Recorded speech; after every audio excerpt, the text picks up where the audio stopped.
Yes.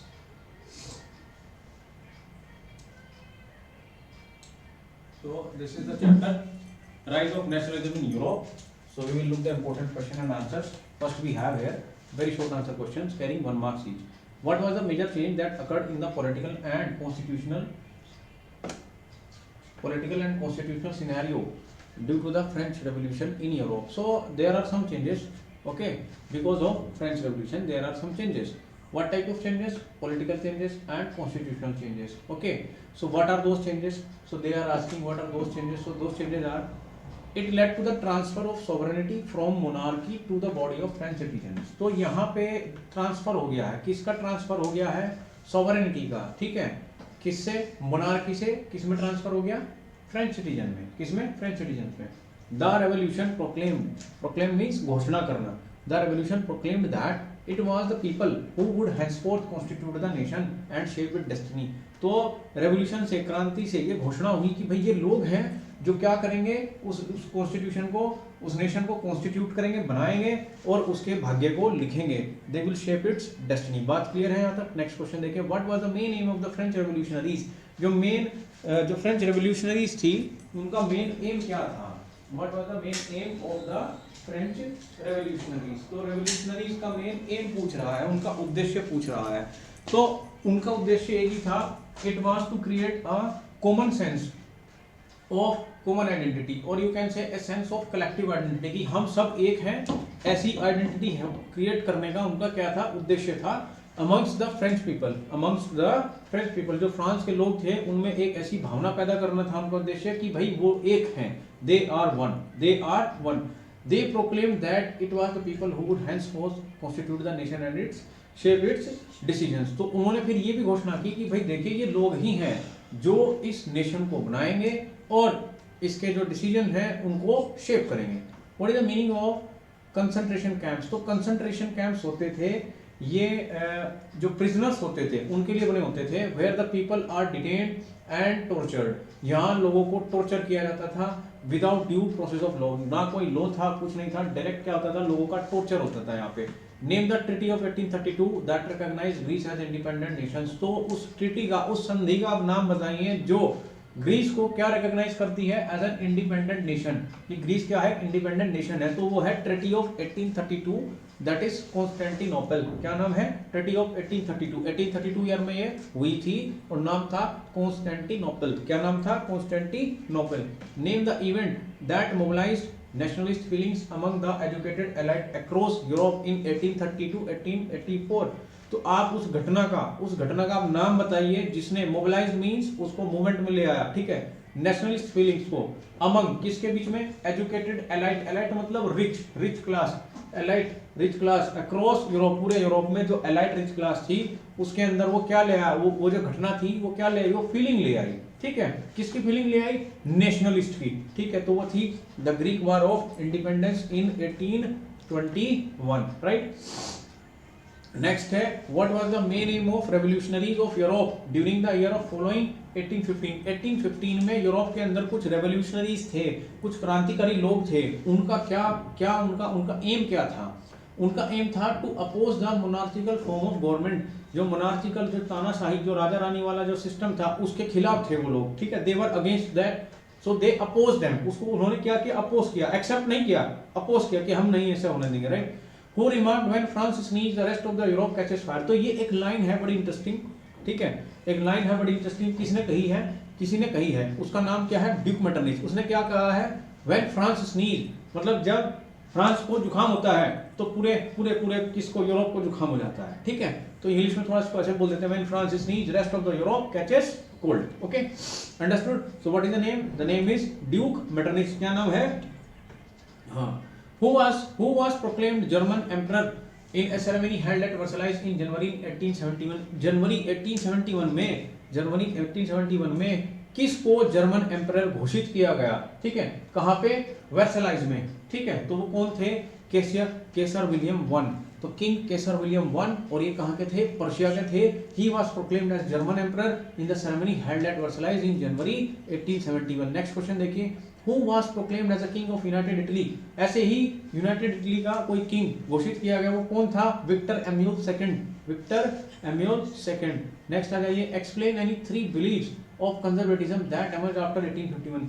तो conservative लोग थे, उनका बिलीव कंजर्वेटिव था, राइट। तो हमें 3 बिलीव बताने हैं उनके जो 1815 के बाद है। पहली बात है, they established and traditional institution of state and society like monarchical, the church, the property and the family should be preserved। उनका मानना था कि हमें अपना ट्रेडिशन जो हमने बनाया है, जो इंस्टीट्यूट्स हमने बनाए हैं स्टेट के अंदर, उनको हम क्या रखें, बचा करके रखें, जैसे चर्च, प्रॉपर्टी, फैमिली, इन सबको प्रिजर्व होना चाहिए। दे बिलीव इन मॉडर्नाइजेशन, वो मॉडर्नाइजेशन में बिलीव करते थे कि भाई चीजें बदलनी चाहिए, अपडेट होनी चाहिए।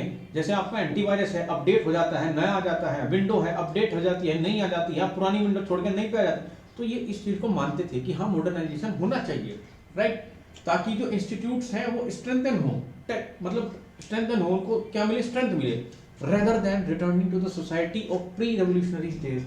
ना कि ऐसा होना चाहिए कि हम पुराने की तरफ जाएं, ठीक है, पुराने की तरफ नहीं जाना है, नए की तरफ जाना है, ऐसा मानना था किनका, कंजर्वेटिव्स का, ठीक है। Also they believe that abolition of feudalism and serfdom and replacing it with a modern army। उनका ये भी मानना था कि ये जो फ्यूडलिज्म है, जो serfdom है, इसको एबॉलिश करना चाहिए, इसको खत्म कर दो, और इसकी जगह क्या रिप्लेस कर दो, मॉडर्न आर्मी, नई आर्मी, एंड एफिशिएंट ब्यूरोक्रेसी, और एक efficient bureaucracy and A dynamic economy, एक डायनेमिक इकोनॉमी कुड स्ट्रेंथन। तो ये हमारी जो ऑटोक्रेटिक मोनार्कीज हैं, ऑटोक्रेटिक मोनार्चीज है यूरोप की, इसको ये चीज क्या करेंगी, स्ट्रेंथ। देखो 3 चीजें स्ट्रेंथ करेंगी इसको, उसको ताकतवर बनाएगी। कौन कौन सी हैं? Modern day army, efficient bureaucracy और डायनामिक इकोनॉमी, ठीक है। तो ये 3 चीजें जो ऑटोक्रेटिक मोनार्चीज हैं यूरोप के अंदर, उनको क्या देंगी, स्ट्रेंथ देंगी, ताकत देंगी, ठीक है। नेक्स्ट आ जाइए, explain the contribution of Ottoman Bismarck, very important question, in Germany unification. Germany के यूनिफिकेशन में ओटोमन बिस्मार्क का क्या रोल रहा है? तो contribution of Ottoman Bismarck in Germany unification, nationalist feeling started spreading amongst the middle class Germans. तो क्या हुआ, ओटोमन बिस्मार्क का इतना रोल है, इतना बढ़िया रोल है जर्मनी के यूनिफिकेशन में कि इसकी वजह से जो मिडिल क्लास जर्मन्स थे उनके अंदर नेशनलिस्ट फीलिंग्स जागने लगी। Who in 1848 tried to unite different parts of German confederation into a nation state to have an elected parliamentary government।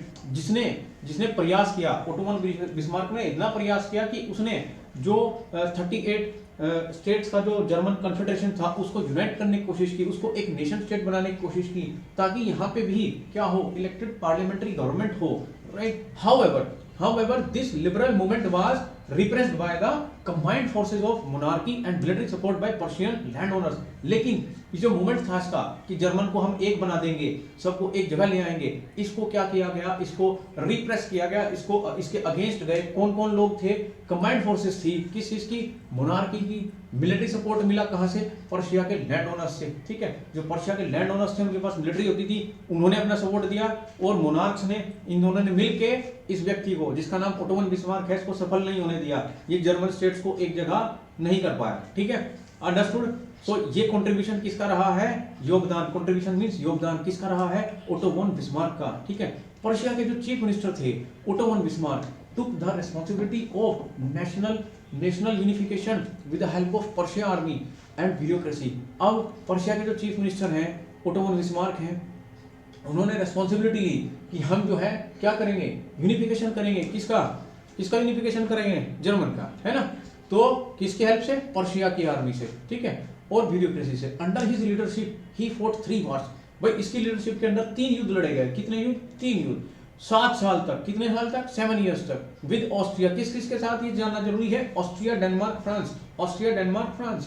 Persia was victorious, Persia जीत गया in all these wars, and the process of unification of Germany was completed as a result of Persia's victory over France. तो Persia France के ऊपर जीत गया, France हार गया, और इसका रिजल्ट ये हुआ कि जर्मनी जो है क्या हो गया, यूनिफाइड हो गया, एक बन गया, राइट। नेक्स्ट आता है, explain any 3 way in which nationalist feelings were kept alive in Poland in 18th century and 19th century.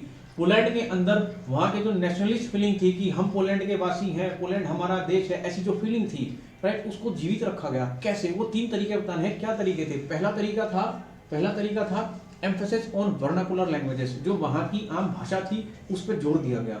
Languages played an important role in developing nationalist sentiment. भाई लैंग्वेज का सबसे इंपॉर्टेंट रोल है जब वो क्या बात करे, नेशनलिस्ट फीलिंग की बात करे, किसकी बात करे, नेशनलिस्ट सेंटिमेंट्स की बात करें।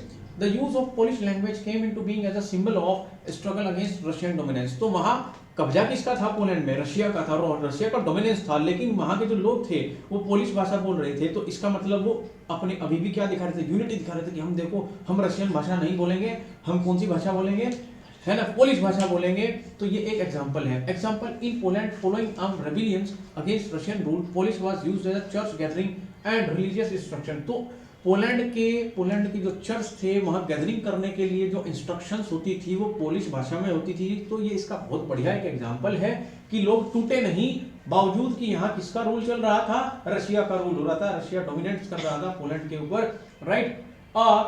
As a result a number of priest and bishops were put into jail. तो इसका परिणाम ये हुआ कि बहुत सारे जो बिशप्स थे, जो प्रीस्ट थे, उनको जेल में डाल दिया गया and sent to Siberia as a punishment for their refusal to preach in Russia. तो उन्होंने मना कर दिया था कि हम रशिया भाषा में चर्च के अंदर प्रीचिंग नहीं देंगे, ठीक है। तो इसलिए कुछ को तो साइबेरिया भेज दिया जेल के अंदर और कुछ को वहीं पे पनिशमेंट दी गई। ये था एक तरीका। दूसरा तरीका था emphasis on collection of local folk. और दूसरी बात थी कि जो हमारे लोकल फोकलोर्स होते हैं, जो गीत होते हैं, ठीक है, उनको कलेक्ट किया गया। It was not just recovery of ancient national spirit but also carry the modern nationalist message to the large audience who were mostly illiterate. तो ये किसके लिए था, जो लोग इलिटरेट होते हैं, फोकलोर्स उनके लिए होते हैं। दंत कथाएं किसके लिए होती हैं, जो लोग इलिटरेट होते हैं, जो पढ़ना नहीं जानते हैं, लिखना नहीं जानते, तो वो सुनना तो जानते हैं, तो वो सुन करके सीख लेंगे। तो सुन करके किसको सीखेंगे, तो हमारे पास क्या होते थे, कलेक्शन ऑफ लोकल फोकलोर्स। तो उसको हमने क्या किया, वी कैरी इट, क्योंकि उसके अंदर क्या होता था, मॉडर्न नेशनलिस्ट मैसेज होता था। किसके लिए, लार्ज ऑडियंस। और हमारे लार्ज ऑडियंस क्या थे, मोस्टली इलिटरेट थे। समझ में एक बात। तो जब वो सुनते थे उनका ब्रेन वॉश होता था, उनको समझ में बातें जल्दी आती थी। तीसरी, use of music to keep the nationalist feeling alive. तीसरा है म्यूजिक का इस्तेमाल किया गया। फॉर एग्जाम्पल, जैसे Karol Kurpinski celebrated the national struggle through the operas होते थे, बड़े बड़े म्यूजिक हॉल्स होते थे, and music turning folk dances like the polonaise and mazurka into nationalist symbol. तो यहाँ पे वो ऐसे म्यूजिक इस्तेमाल करते थे जिसमें वो क्या करते थे, डांस करते थे उस म्यूजिक पे, ठीक है। तो जैसे पोलोनाइज एंड मुजुर्का एक नेशनलिस्ट सिंबल रहा है वहां पे, ठीक है, पोलोनाइज एंड मुजुर्का, ठीक है, mazurka, right. Explain the three contributes of Giuseppe Mazzini spreading the revolutionary idea. भाई गिसिप मैज़नी ने यूरोप के अंदर रेवोल्यूशनरी आइडियाज को फैलाया। गिसिप मैज़नी ने यूरोप के अंदर रेवोल्यूशनरी आइडियाज को फैलाया। आपने बताना है कि एक्सप्लेन कीजिए उसने कैसे फैलाया, right. The year following 1815 was a period of revolutionaries. तो 1815 क्या था, एक पीरियड था रेवोल्यूशनरीज के लिए। Most of the revolutionaries were committed to oppose monarchical forms and to fight for liberty and freedom. तो ज्यादातर जितने भी हमारे रेवोल्यूशनरीज थे, क्रांतिकारी थे, वो कमिटेड थे।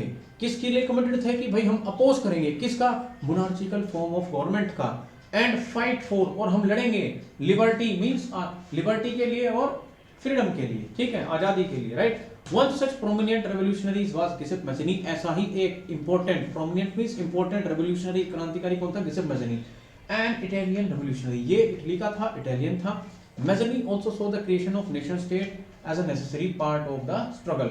उसको लगा कि देखिए नेशन स्टेट भी बनना चाहिए, इस स्ट्रगल में ये बहुत ही इंपॉर्टेंट भूमिका निभाएगा, हिस्सा है, ताकि हम क्या कर सकें, फ्रीडम को गेन कर सकें। एली स्ट्रांगली बिलीव्ड, एक और है इसमें, एली strongly believed in the unification of Italy as a single unified republic which could be the main basis of Italian liberty. तो एली भी क्या मानते थे कि भाई देखिए यूनिफिकेशन होना चाहिए, किसका, इटली का, राइट। क्योंकि ये इटली क्या है, इटली का यूनिफिकेशन होगा कैसे, as a single unified republic. तो ये भी जरूरी है ताकि हम इटालियंस को लिबर्टी मिल सके। Mazzini's restlessness opposition to monarchy and his vision of democratic republic frightened the conservatives। तो जितने कंजर्वेटिव लोग थे, जो ये चाहते थे कि मॉडर्न आर्मी आए, है ना, हमारे पास मॉडर्न आर्मी आए और हम जितने भी एरिस्टोक्रेट्स हैं स्ट्रॉन्ग हो जाएं, तो वो सब घबराने लगे। जो एरिस्टोक्रेट्स थे गिसिप मैज़नी से घबराते थे, डरते थे। क्यों डरते थे, क्योंकि उसका जो आइडिया था वो इन्फ्लुएंसिव था, बहुत ज्यादा इन्फ्लुएंसिव था, प्रभावित करने वाला था, किसको, ठीक है। रेवोल्यूशनरीज ऑफ जर्मनी, जर्मनी के, क्योंकि गिसेप मैजानी कहाँ से है, इटली से है, ठीक है। तो इसके आइडिया किसका ब्रेन वॉश कर रहे हैं, जो जर्मनी के रेवोल्यूशनरीज हैं। तो इसीलिए जो कंजर्वेटिव्स थे वो डरते थे, ठीक है। Revolutionaries of Germany, France, Switzerland, Poland, ठीक है, यहाँ तक के जो लोग थे वो क्या करते थे, डरते थे, क्या करते थे, इन्फ्लुएंस होते थे, लेकिन डरते कौन थे, जो कंजर्वेटिव लोग थे। जो कंजर्वेटिव लोग थे वो क्या करते थे, they were afraid of him. Him कौन है यहाँ पे, गिसिप मैजानी। गिसिप मैजानी कहाँ से है, इटली से। तो उसके आइडियाज इतने इन्फ्लुएंसिव थे कि जितने भी आपके जर्मनी, फ्रांस, स्विट्जरलैंड, पोलैंड, यहाँ के जितने भी कंजर्वेटिव नहीं, यहाँ के जितने भी रेवोल्यूशनरीज थे वो इम्प्रेस्ड थे इससे। डरता कौन था, कंजर्वेटिव्स, क्योंकि ये कंजर्वेटिव्स के खिलाफ था, ठीक है। Describe any three forms of reforms introduced by the Napoleon in the territory he conquered. Napoleon ने जितनी भी टेरिटरीज कंक्वर की उन पे उसने कुछ नए रिफॉर्म्स क्रिएट किए। तो हमें उनमें से कोई 3 रिफॉर्म्स बताने हैं जो नेपोलियन ने वहां लागू किए। तो सबसे पहले इसको हम कहेंगे नेपोलियनिक कोड। क्या बोलेंगे, Napoleonic code. It finished all the privilege based on the birth. आते ही नेपोलियन ने सबसे पहले एक काम किया, भाई ये कोई first state, second state, third state जो हो रहा है ना, अभी फर्स्ट स्टेट नहीं देता टैक्स, सेकंड भी नहीं देता है, तो ये प्रिविलेज था, प्रचलन था बाय बर्थ। तो नेपोलियन ने कहा ये नहीं चलेगा, टैक्स देंगे, सब देंगे अब, ठीक है।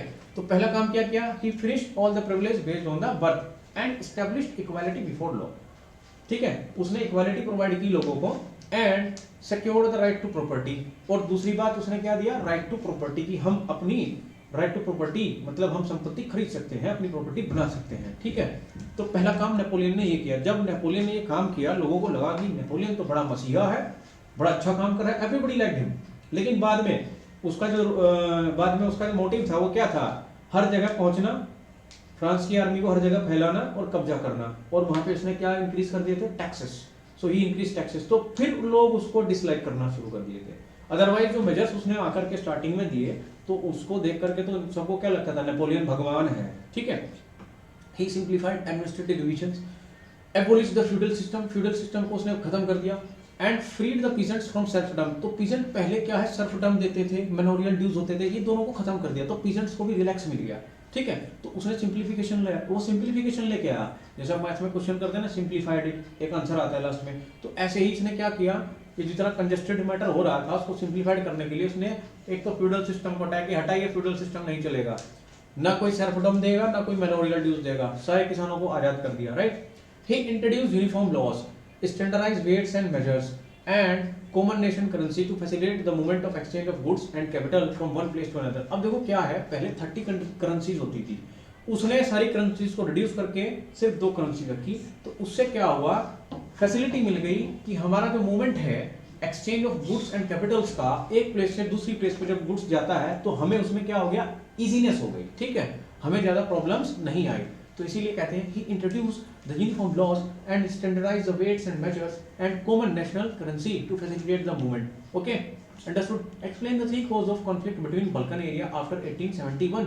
1871 के मैंने आपको बताया था बल्कन एरिया ही एकमात्र ऐसा रीजन था जिसने फर्स्ट वर्ल्ड वॉर को जन्म दिया, राइट। तो हमें 3 रीजन एक्सप्लेन करना है कि यहाँ कॉन्फ्लिक्ट, यहाँ युद्ध क्यों हो रहा था, यहाँ लड़ाई क्यों थी, ठीक है। Nationalist tension emerge in Balkan due to the following reasons. भाई जो नेशनलिस्ट थे उनको टेंशन हो गई, राइट, टेंशन हो गई। और टेंशन इसलिए हो गई, उसके कारण सुनिए। Balkan was a region of geographical and ethnic variation. Balkan region जो है वहां पे ज्योग्राफिकल वेरिएशन भी मिलेगा। अब जब मैं कहता हूं ज्योग्राफिकल वेरिएशन, आप इंडिया ही देख लीजिए, कितना सारा ज्योग्राफिकल वेरिएशन है, कहीं पहाड़ है तो कहीं कोस्टल एरिया है, कहीं प्लेट्यू है, समझ में आई, कहीं डेजर्ट है, राइट, कहीं आइस है। तो समझिए बात को ध्यान से। तो Balkan was a region of geographical as well as ethnic variation. यहाँ अलग अलग धर्मों के लोग रहते थे, कंप्राइजिंग मॉडर्न डे। अगर हम आज की बात करूं, उस समय का तो हो गया बल्कन, लेकिन आज अगर देखूं तो कौन कौन है, Romania, Bulgaria, Albania, Greece, Macedonia, Croatia, Bosnia, Herzegovina, Slovenia, Siberia, Montenegro. तो ये सारे मिलकर के उस समय क्या कहलाते थे, Balkan, right. whose inhabitants were known as Slavs। तो यहाँ पे रहने वाले जो व्यक्ति है, जैसे आप भारत में रहते हैं, आप इंडियन हैं, राइट, तो वहां पे रहने वाले व्यक्ति क्या होता था, Slavs. A large part of Balkans was under the control of Ottoman empire. लेकिन इसका जो बड़ा पार्ट था वो किसके अंडर था, ओटोमन एम्पायर के, किसके, है ना। लेकिन ओटोमन एम्पायर ने मना कर दिया था, किस चीज के लिए, after the decline of Ottoman empire, sorry, Ottoman empire के पतन के बाद, ठीक है, जब वो वहां स्टे नहीं कर पाई। The growth of romantic nationalism in the Balkans, ठीक है, there is a growth of romantic nationalism in the Balkans. तो बल्कन में क्या, किस चीज का ग्रोथ हुआ? रोमांटिक नेशनलिज्म का, ठीक है, लोगों के अंदर भावनाएं आई, ठीक। The region became very explosive, तो जो रीजन है वो बहुत ज्यादा एक्सप्लोसिव हो गया, दंगे होने लगे, युद्ध होने लगे। इट्स यूरोपियन सब्जेक्ट, उसका जो यूरोपियन सब्जेक्ट था नेशनलिटीज का, broke away from its control. तो अब जो इसका जो मेन सब्जेक्ट था, यूरोपियन सब्जेक्ट था नेशनलिटीज का, वो टूट गया, किससे? फ्रॉम इट्स कंट्रोल, यानी ओटोमन एम्पायर के कंट्रोल में अब ये नहीं रहा। एंड डिक्लेयर्ड इंडिपेंडेंस, उसने अपने आप को क्या कह दिया, मैं तो इंडिपेंडेंट हूँ, right.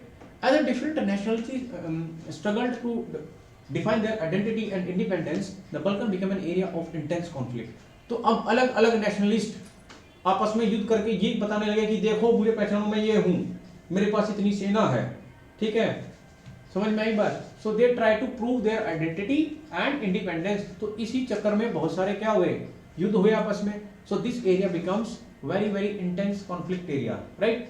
The Balkan states were fiercely jealous of each other. दूसरी बात यह है कि बल्कन जो स्टेट्स थे वो आपस में ही एक दूसरे से बहुत ज्यादा जेलस थे, जलते थे, ठीक है। And each hope to gain territory and expenses of other, और एक दूसरे को ये रहता था कि तुम इसको क्या कर लो, कैप्चर कर लो, और तुम्हें गेन हो जाएगा और तुम फिर अपनी टेरिटरी को एक्सपेंड कर लो, right. Balkan also become a scene of big powers rivalry. और दूसरी बात यह है, जब सबने देखा यूरोप में, जब सबने देखा, जैसे रशिया ने भी देखा इसको, जर्मनी ने देखा, इंग्लैंड ने, सबने देखा, ऑस्ट्रिया हंगरी ने, सबने देखा कि भाई यहाँ तो युद्ध चल रहा है ना। तो जैसे क्या होता है ना, जब दो व्यक्ति लड़ रहे होते हैं तो तीसरा व्यक्ति सोचता है तू उसकी सपोर्ट ले ले, इसको देना, फिर हम हरा देंगे, राइट। तो ऐसा ही कुछ यहाँ हुआ है। तो Balkan also become a scene, the scene of big power rivalry. Russia, Germany, England, Austria, Hungary, all big powers were keen to countering the hold of other powers.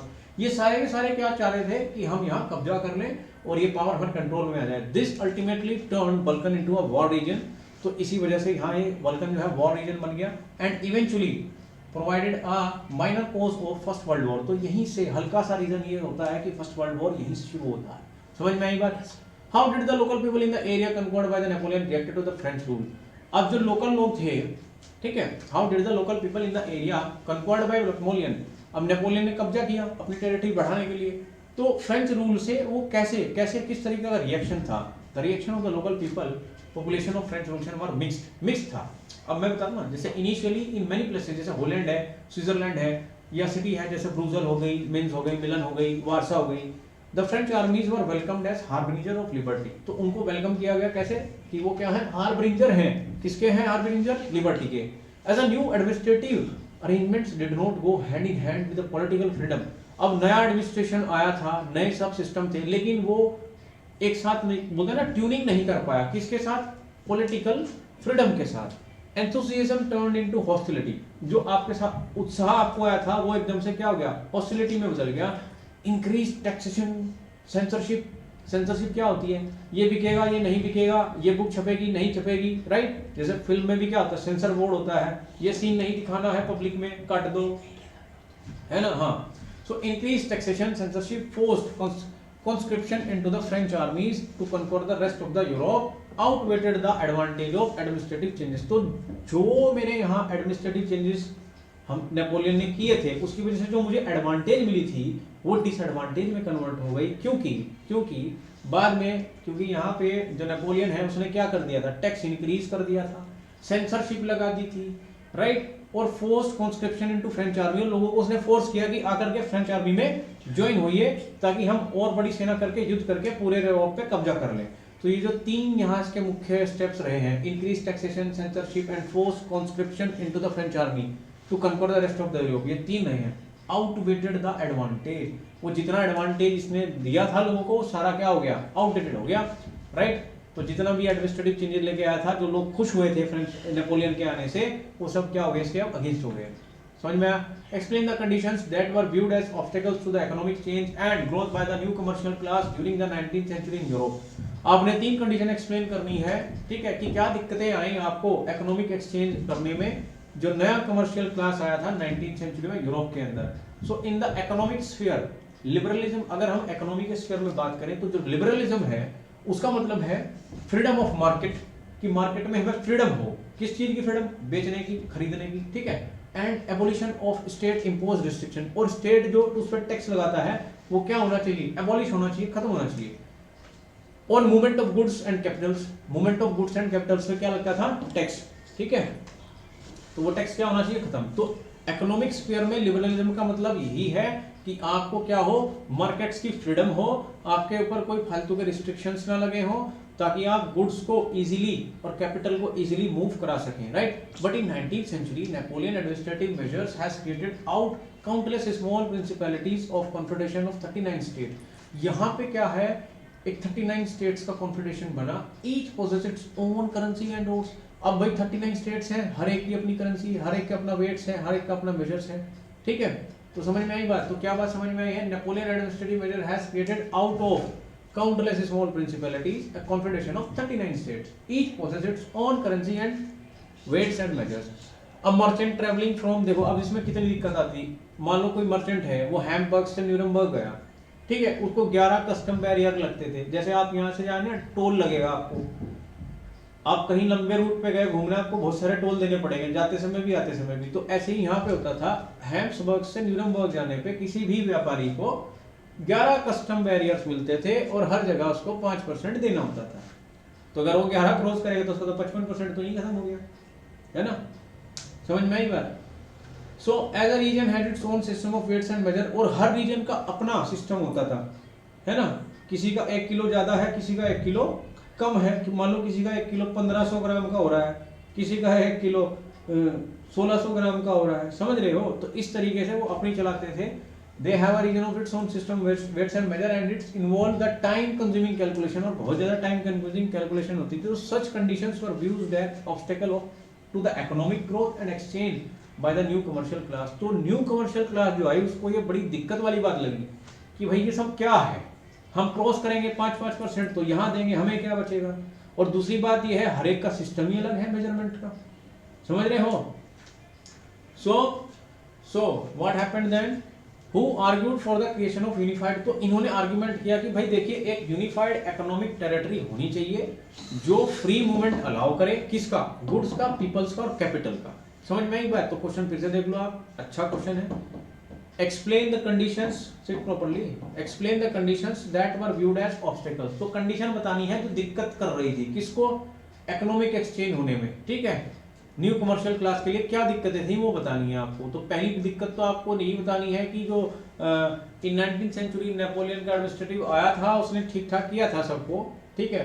तो उसने क्या बनाया था? 39 स्टेट्स का कॉन्फेडरेशन, हर एक की अपनी क्या थी? करेंसी थी, वेट से, मेजर से। तो मर्चेंट्स को क्या देना होता था, है ना? टैक्स देना होता था। 11 कस्टम बैरियर से पास होना पड़ता था, हर एक जगह 5%। एक ये सबसे बड़ी दिक्कत थी। दूसरी, हर एक रीजन का अपना ही सिस्टम था वेट्स एंड मेजर्स का, और बहुत ही टाइम कंज्यूमिंग कैलकुलेशंस होती थी, राइट। समझ में आई बात? Clear? Describe the event of French revolution which had influenced the people belonging to the other part of Europe. अब हमें डिस्क्राइब करनी है वो घटनाएं फ्रेंच रिवॉल्यूशन की जिसने जो बाकी का यूरोप है उसको प्रभावित किया। भाई फ्रांस में क्या हुई? फ्रेंच रिवॉल्यूशन हुई, उसकी वजह से अब मान लो जैसे कहीं बम फटे तो आसपास का एरिया प्रभावित होगा, नहीं होगा? तो सब देखने जाएंगे किधर को फटा बम, है ना। तो ऐसे ही फ्रांस में बम फटा, रेवोल्यूशन का, रेवोल्यूशन हो गई, यूरोप को भी क्या हो गया? इन्फ्लुएंस हो गया उसको भी, ठीक है, उसको भी प्रभावित कर दिया। तो आपको ये बताना है कि कैसे, वो घटनाएं बतानी है। तो पहला क्लियर कट एक्सप्रेशन आता है नेशनलिज्म का विद फ्रेंच रिवॉल्यूशन इन 1789। 1789 में जब फ्रांस के अंदर फ्रेंच रिवॉल्यूशन हुई, फ्रांस के अंदर क्या हुई? फ्रेंच रिवॉल्यूशन हुई। तो पहला क्लियर कट एक्सप्रेशन आता है कि वहां से एक आइडिया आया, किसका? नेशनलिज्म का। हर जगह पूरे यूरोप में एक ही, सबके मुंह पे एक ही बात, क्या? Nationalism, nationalism. क्यों? क्योंकि फ्रांस में हो चुका था, ठीक है।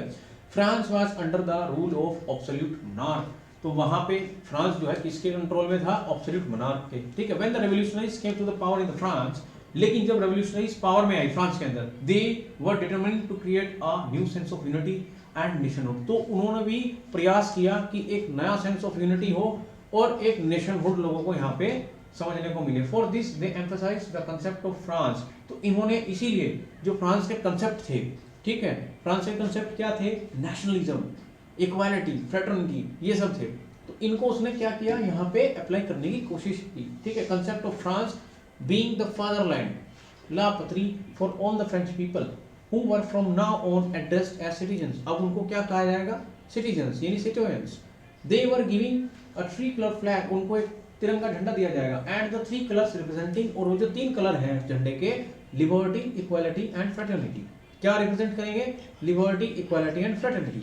French revolutionaries introduced various other measures. French revolutionaries ने दूसरे भी other measures क्या किए? इंट्रोड्यूस किए. कैसे? जैसे ये लिखने हैं आपको as it is 6 points. The East State General was elected by the body of active citizens and renamed National Assembly. तो एक East State General को इलेक्ट किया गया, ठीक है, by the body of active citizens. Active citizens वो है those who have the authority or freedom to vote, ठीक है, right to vote. They are called active citizens, right? And उन्होंने इसको रीनेम कर दिया. East State General को rename करके क्या लिख दिया? National Assembly.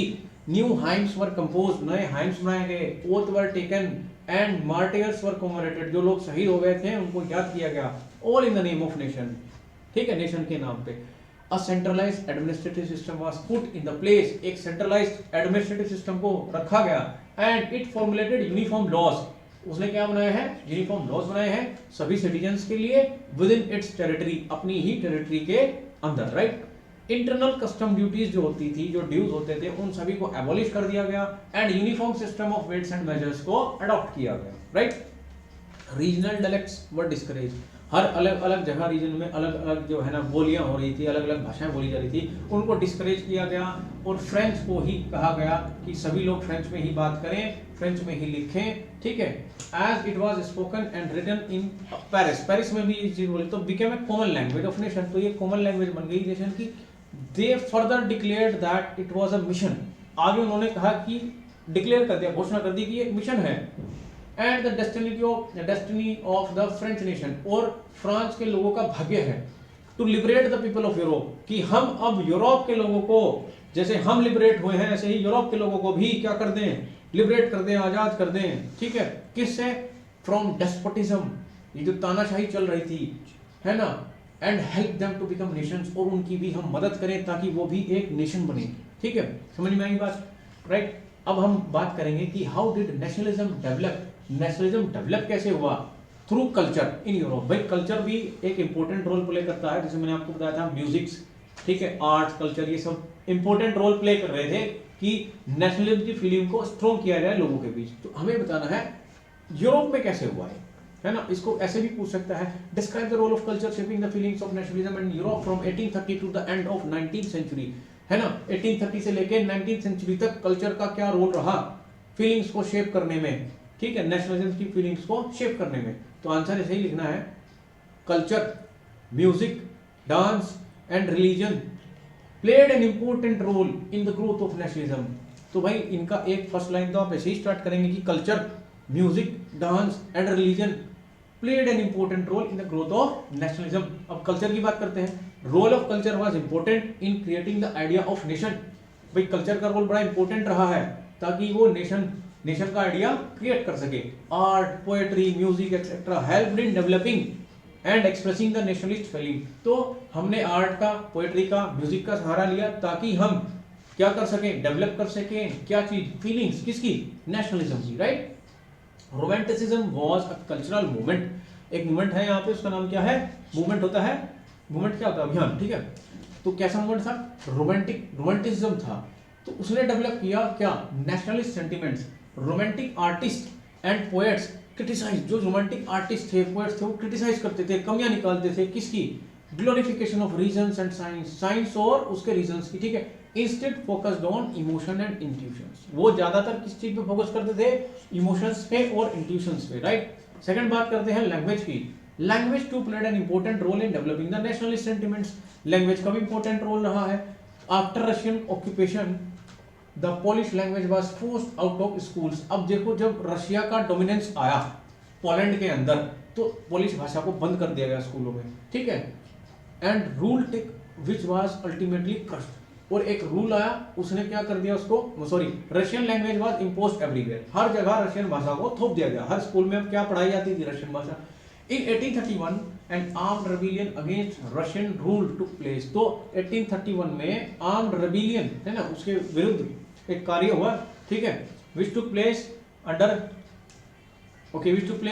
ultimately crushed. लेकिन उसको लिया, लेकिन अल्टीमेटली उसको भी क्रश कर दिया गया। Following this many members of the clergy in the Poland began to use the language as a weapon for the nationalist resistance. तो इस चीज को देखते हुए बहुत सारे जो मेंबर्स थे क्लर्जी के, ठीक है, क्लर्जी समझते हैं ना, जैसे नोबिलिटी, क्लर्जी एंड पीसेंट्स थे, ठीक है, तो सेकंड वाले, तो उन्होंने क्या यूज किया, लैंग्वेज को एज अ वेपन यूज किया। Music and dance, romantics such as the German philosopher Herder claim that, उसका क्या कहना था, true German culture was to be discovered among the common people. डास बोल, है ना, ऐसा डास बोल ने कहा था, क्या बोला था कि जो असली का जर्मन कल्चर है वो आपको कॉमन लोगों में मिलेगा। It was through folk songs, folk poetry and folk dance that true spirit of the nation was popularised. तो नेशन की जो सच्ची आत्मा है उसको पॉपुलराइज करने के लिए folk songs, folk poetry, folk dances, इनका सहारा लिया गया। समझ में आई बात। How had the female figures become allegory of the nation during the 19th century in Europe. Europe के अंदर फीमेल फिगर्स किस तरीके से क्या बनी, है ना, क्या बनी, वो एलिगोरी बनी, ठीक है। तो artist in the 18th and 19th century portrait nations as a female figures. तो हम देखते हैं 18th-19th सेंचुरी में जितने भी आर्टिस्ट हैं वो नेशन को क्या दे रहे हैं, एक मूर्ति का रूप दे रहे हैं, ठीक है, right. The female form that was chosen to personify the nation. तो मानवीकरण समझते हैं, जब हम किसी निर्जीव चीज को क्या बताने लगते हैं, जीवित, मानवीकरण हो जाता है उसका, ठीक है। So female form that was chosen as to personify the nation did not stand for any particular woman in real life. उसका मतलब ये नहीं है कि वो सही में ही कोई वुमन है, लेकिन rather it sought to have an abstract idea, लेकिन एक आइडिया बेस्ड है, किसका, नेशन का, इन कॉन्क्रीट फॉर्म में, that the female figure became the allegory of the nation. तो फीमेल फिगर क्या बन गई, एलिगोरी बन गई उस नेशन की, राइट। जैसे फ्रांस में है मैरियाना, तो popular Christian named in the Germany के अंदर ये बड़ा मैरियाना जो है, जैसे हमारे यहाँ क्या है, राधा है, ठीक है, समझे। तो उनके यहाँ पे क्या है, जब हमारे यहाँ भारत माता है तो उनके यहाँ क्या है, Germania wears a crown of oak leaves. Germania की अगर आप फोटो देखें तो उसमें उसने ओक लीव्स पहनी हुई है ऊपर, तो okay leaves stand for heroism. तो जो ओक लीव्स का वो क्राउन पहनता है उसका मतलब है कि वो हीरोइज्म को शो कर रहा है।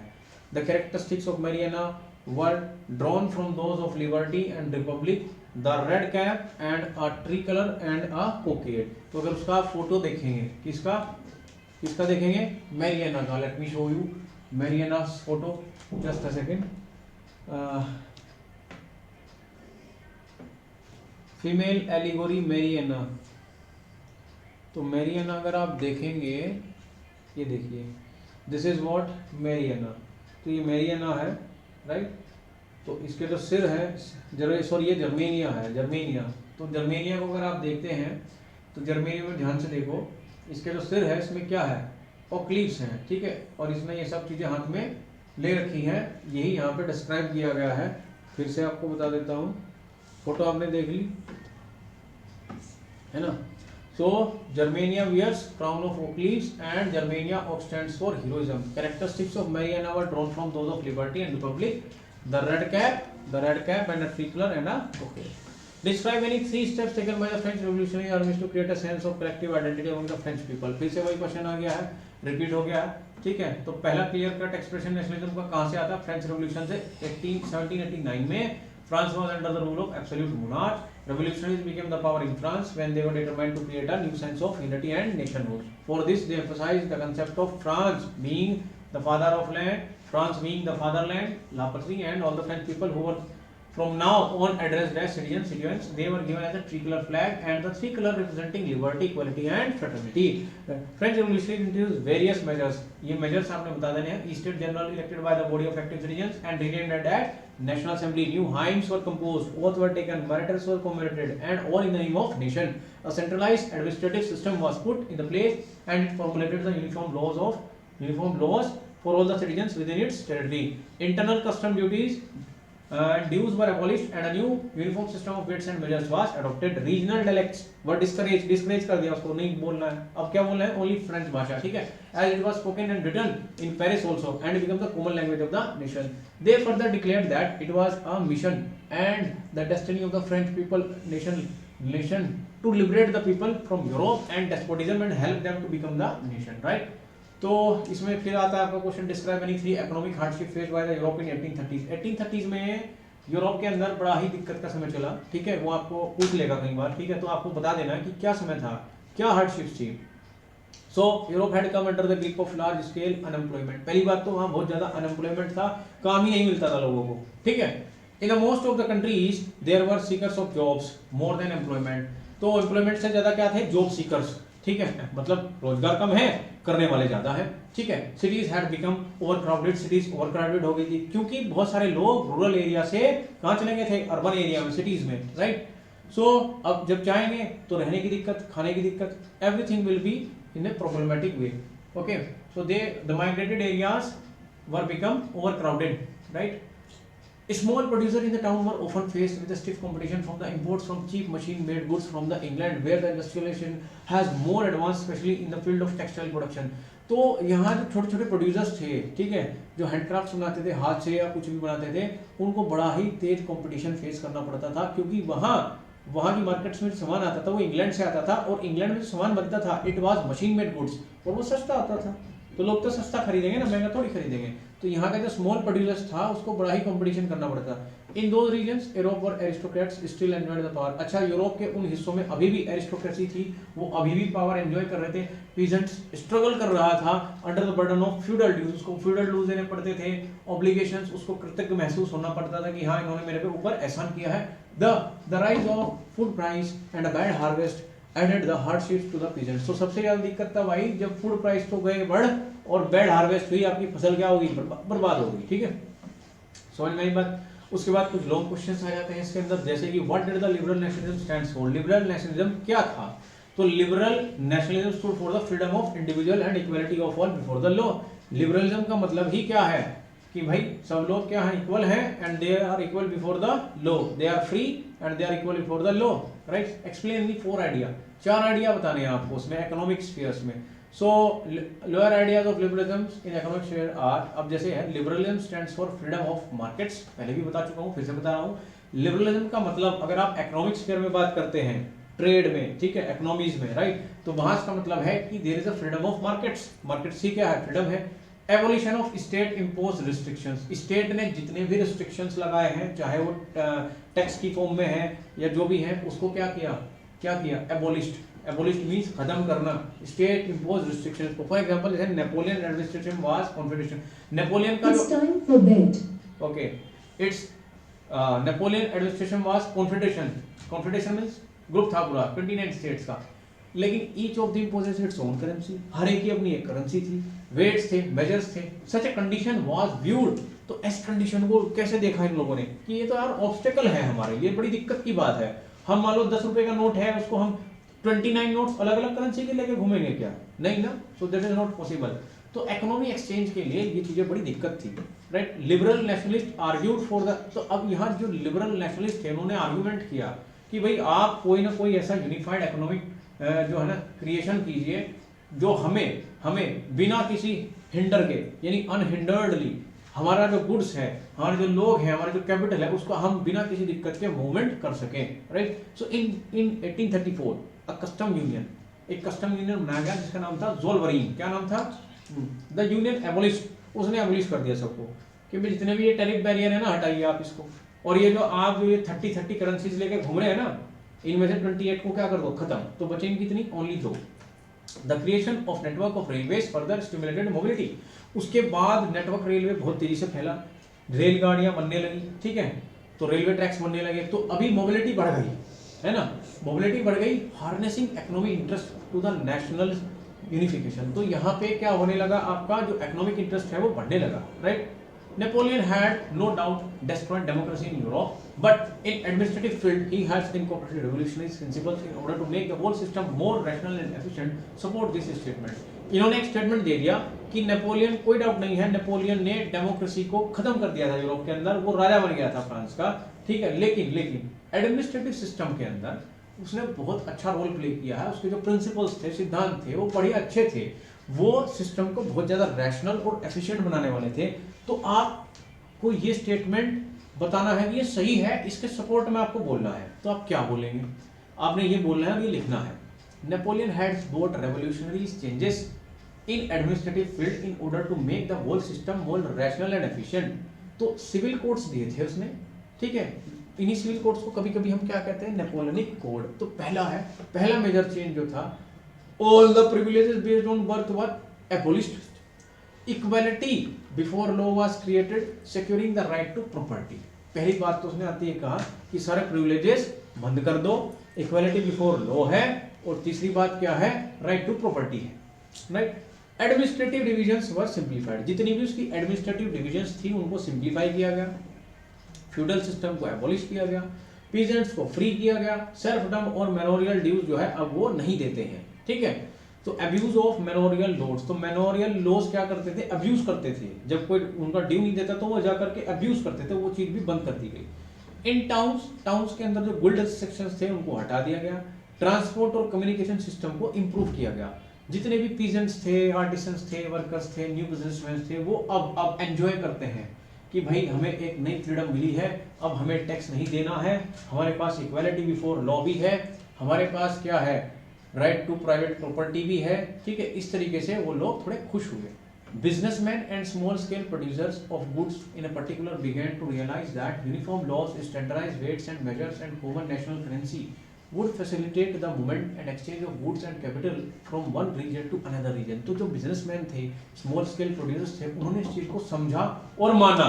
क्या माना और क्या समझा कि ऐसा करने से अब हमें कोई समस्या नहीं होगी, हमारा जितना भी गुड्स है वो इजीली मूव कर पाएगा, एक्सचेंज कर पाएगा, कैपिटल भी एक रीजन से दूसरे रीजन में एक्सचेंज करना पॉसिबल होगा। समझ में आई बात? नेक्स्ट क्वेश्चन देखिए, be attentive in my class. How did culture play important role in creating the idea of nationalism Europe? Culture का क्या रोल रहा है, पहले ही बता चुका हूं, फिर से आ गया है। Culture, music, dance, religion played important role in growth of nationalism, ठीक है, करा चुका हूं, इसको आप खुद पढ़ेंगे। I want repeat the same question again and again. Explain the 5 economic hardships Europe, ये भी बता चुका हूं। 5 बड़ी दिक्कतें क्या आई थी आपको। पहली दिक्कत की वो अनएम्प्लॉयमेंट के ग्रिप में आ गया था, उसके यहाँ पॉपुलेशन इतनी बढ़ी कि रूरल एरिया से कहाँ चली गई, सिटीज में चली गई, मींस अर्बन एरिया में, और वहाँ दिक्कत ये हुई खाना पीना सब, ठीक है, स्पेस की दिक्कत, और जो स्मॉल प्रोड्यूसर्स थे उनको स्टिफ कंपटीशन फेस करना पड़ता था, किससे, जो इंग्लैंड से उड़ाता था, ठीक है, क्योंकि वो सस्ता था। समझ में आई बात? और अभी भी बहुत सारे हिस्से में यूरोप के एरिस्टोक्रेसी थी, तो लोगों को अभी भी उनको झेलना पड़ रहा था, और फूड प्राइस बढ़ गए, और सबसे बड़ी दिक्कत ये हुई कि वहाँ बैड हार्वेस्ट हुई, तो इससे यहाँ के किसानों को बड़ी दिक्कत हुई, ठीक है। फ्रेंच रेवोल्यूशनरीज ने 5 नए क्या मेजर्स लगाए मैं बता चुका हूँ आपको, फिर से वही आ गया है। How did revolution spread their idea in Europe state in 1815, तो फिर ये भी बता चुका हूँ। सीक्रेट सोसाइटीज बनाई गई थी, ठीक, रिसिप्ट मेजरी का रोल आपको बताना है। Describe the process of unification of Germany, ये भी मैं बता चुका हूँ, इसको फिर से एक बार सुन लीजिए, ये इंपॉर्टेंट है। Unification of Germany, unification of Britain, ठीक है, ये सब आएंगे। तो in 18th century German was divided into number of states, इनमें से कुछ स्टेट क्या थे, they were ceased to exist during Napoleon war, तो उस समय नेपोलियन वार के दौरान ये लोग नहीं थे। At the end of war there were still 39 independent states, फिर भी वॉर के एंड में 39 स्टेट्स थे जर्मन के अंदर। तो पर्शिया वाज मोस्ट पावरफुल, और उसको जो है ना बड़े बड़े लैंड ओनर्स जो होते थे उनको बोलते थे जंकर्स, क्या बोलते थे, जंकर्स, ठीक है। किसी के पास 1000 बीघे है, किसी के पास 2000 बीघे, ऐसे बड़े बड़े, ठीक है। Nationalist feelings were widespread among the middle class of German who had tried their unite their different regions of German federations into a nation state government by a elected parliament. तो नेशनलिस्ट फीलिंग जो थी वो फैली हुई थी इस समय, ठीक है, मिडिल क्लास के जर्मन के अंदर। उन्होंने क्या किया, उन्होंने ट्राई किया कि भाई हम यूनाइट कर लें इन अलग अलग जो रीजन्स हो रखे हैं इस समय जर्मन के, तो जर्मन फेडरेशंस के अंडर जो है उसको हम ले आए, ठीक है, समझ में आई बात। और यहाँ पे जो है ना गवर्नमेंट कैसी कर दें, पार्लियामेंटरी इलेक्टेड गवर्नमेंट कर दें। तो 18 इन मई 1848 बहुत सारे पॉलिटिकल एसोसिएशंस एक साथ आए, उन्होंने वोट किया, किसके लिए, जर्मन नेशनल असेंबली के लिए वोट किया। उनके जो रिप्रेजेंटेटिव्स थे, तो ये पार्लियामेंट का नाम है फ्रैंकफर्ट, ठीक है, फ्रैंकफर्ट में मिले वो लोग, तो वहां उन्होंने अपना प्रपोजल रखा कि भाई अब जो है यूनिफिकेशन ऑफ जर्मनी किया जाए, ठीक है। और उस किसके अंडर है वो, king of Persia as an emperor, और किंग ऑफ पर्शिया को आप एम्परर बना दो। लेकिन जो किंग ऑफ पर्शिया है रिजेक्टेड द ऑफर, उसने मना कर दिया, ठीक है। And the liberal initiative of national building was replaced by combined forces of monarchy and military and the Junkers. तो अब जब किंग ऑफ पर्शिया ने रिजेक्ट कर दिया उनका प्रपोजल, तो अब उसको कुछ दिखाना भी था ना, उसको अपनी ताकत भी दिखानी थी। तो उन तीनों ने, कौन तीन थे यहाँ पे देखिए, एक तो मोनार्चिकल, एक मिलिट्री और जंकर्स, इन तीनों ने मिल करके उनको रिप्रेस कर दिया। किन को रिप्रेस कर दिया? यहाँ जो जर्मन नेशनल असेंबली के लिए वोट करने आए थे, कि कौन से पार्लियामेंट में आए थे? फ्रैंकफर्ट पार्लियामेंट में, ठीक है, अंडरस्टूड, क्लियर है यहाँ तक। Then on Persia under the chief minister, तो अब पर्शिया किसके अंडर थी? ओटोमन बिस्मार्क के, ठीक है। तो यहाँ मूवमेंट चलाया मैंने, यूनिफिकेशन ऑफ जर्मनी, किसने चला दिया? ओटोमन बिस्मार्क ने। Bismarck carried out this process with the help of, उसने पर्शिया की आर्मी का सहायता ली और ब्यूरोक्रेसी की भी सहायता ली। उसने 3 युद्ध लड़े, 7 साल तक लड़े, ठीक है। किस किस के साथ लड़े? Denmark, Austria, France. Denmark, Austria, France. Persia was victorious, Persia जीत गया। In all these 3 wars, the process of unification was completed as a result of Persia victory over France. फिर consequently, मतलब उसका क्या परिणाम हुआ? As a result, 18 जनवरी 1871 को जो असेंबली थी, it was comprised of princes of Germany state representative army, important Persian ministers and Bismarck gathered in the palace of Versailles and proclaimed Persian king Caesar William the new German emperor. तो कुछ नहीं, जब ये युद्ध जीत गए तो फिर ये सब लोग इकट्ठे हुए, कहाँ पे? वर्सलाइज में, ठीक है, समझ में आई बात? पैलेस ऑफ वर्सलाइज में। और इन्होंने प्रोक्लेम मींस घोषणा कर दी कि भाई पर्शियन किंग जो केसर विलियम है, अब वो हमारा नया एम्परर होगा, ठीक है। ऐसे ही आपको यूनिफिकेशन ऑफ इटली करना है, ठीक है। इसमें आप गिसेप मैथनी का रोल बताएंगे। उसने 2 इंपॉर्टेंट यहाँ पे सीक्रेट सोसाइटीज फाइंड की थी, Young Italy in Marseilles and Young Europe in Berne, ठीक है। ये भी आपको ही एक्सप्लेन करना है, ये याद करना है, एक्सप्लेन करना है, ठीक है। इसको देख लियो ध्यान से। तो इस टाइप से क्वेश्चंस आपको बोर्ड में पूछे जाएंगे। ब्रिटेन का, भाई तीनों में से किसी का भी पूछ सकता है, ब्रिटेन का, जर्मन का और इटली का, ठीक है। तो इटली वाले ज्यादा चांसेस रहते हैं, राइट, समझ में आई बात? तो these are the questions, important questions that I had discussed with you. तो ये आपने जो है कंप्लीट कर लेने हैं, राइट। नाउ